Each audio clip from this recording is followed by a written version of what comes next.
मां रामचंडी प्रांगण में द्वितीय वार्षिक जम्बूदीप महोत्सव 2026 उद्घाटनी संध्यारे आडंबरपूर्ण भाव आयोजित होता। स्थानीय विधायक डॉ दुर्गाप्रसाद नायक मुख्य अतिथि भाव जोगदे प्रदीप प्रज्वलन कर कार्यक्रम शुभ उद्घाटन करते। अवसर में ब्लॉक उपाध्यक्ष मीराराणी महंती, जिला भाजपा सभापति तथा सांसद प्रतिनिधि शशांक शेखर सेठी, जिलापाल रघुनाथ आयर, उपजिलापाल अरुण नायक और स्थानीय तहसीलदार तथा बीडीओ रविनारायण आचार्य सम्मानीय अतिथि भाव मंचासीन थिले। उपजिलापाल श्री नायकों सभापतित्व में आयोजित सभारे अतिथि माने स्थानीय अंचलर लोककथा, संस्कृति और परंपरा को उज्जीवित करने नहीं मत प्रकाश करथिले।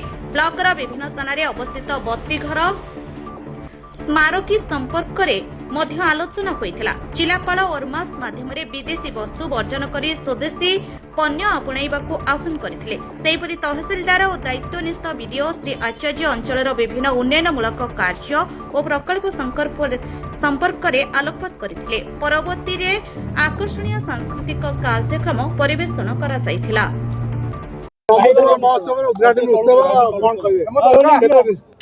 जम्बूदीप महोत्सव 2026 ये द्वितीय वर्ष रे समस्त को अनेक अनेक शुभेच्छा अभिनंदन। गोटे उपकूल अंचल रे महोत्सव करिबा आ लोक मान को गोटे जगह रे बांधी रखिबार ये जो प्रयास निश्चिंत भावे जम्बूदीपर ये महोत्सवर कमिटी मेंबर मान को मु धन्यवाद देवी। जिला प्रशासन को धन्यवाद देवी जो मानकर प्रचेष्टा रे पूरा अंचल को एकतार स्वर रे बांधी रखा कह जाए जे महोत्सव होची से अंचलर अस्मितार परिचय।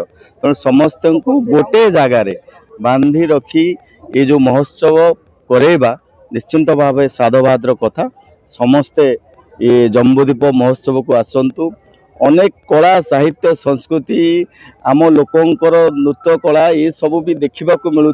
अनेक स्टॉल भी खोला जोठी लोकल प्रोडक्ट सब मिलूँ। तेणु समस्ते आसंतु, भरपूर उपभोग करंतु। उपभोग करने सहित निज परिवार वर्ग को आनिक जगह पहुँचिक ये स्थानर जेमिति समस्ते गारिमा बढ़ेवा सहित निज परिवार सहित हस खुशी रुहतु।